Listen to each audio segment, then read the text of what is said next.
Strengthening Faith 12. In a narration found in Jami' at-Tirmidhi, number 2389, the Holy Prophet Muhammad, peace and blessings be upon him, advised that righteousness is good character, and a sin creates a negative internal feeling, and its doer would dislike others finding out about it. This narration indicates that the root of all good and righteousness is good character.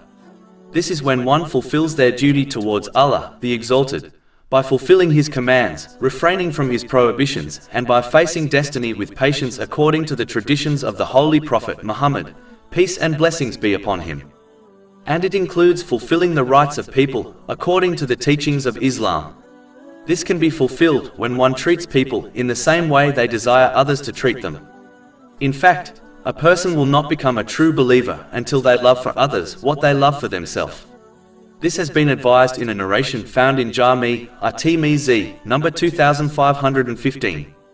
Good character towards Allah, the Exalted, and people is important to adopt, as it will be the heaviest thing in the scales of Judgment Day, and the person who possesses good character will gain the equivalent reward of the one who prays and fasts continuously. This has been advised in a narration found in Jami' at-Tirmidhi, number 2003. The main narration under discussion also indicates how to judge one's actions. A sin is something which creates a negative internal feeling, and the sinner would dislike others finding about their actions. If a Muslim adheres to this advice, they will avoid the vast majority of sins, as human beings have been created in a way which alerts them when they commit most sins.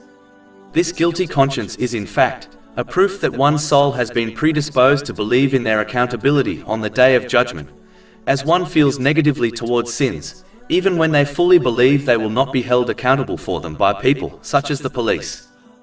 It is important to note, Muslims must still strive to gain and act on Islamic knowledge, as this internal warning does not occur with all sins, and they will lose this warning system if they persist on the disobedience of Allah, the Exalted.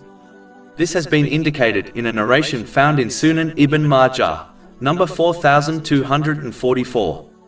But nonetheless, it is still an excellent deterrent from sins which Muslims must pay heed to.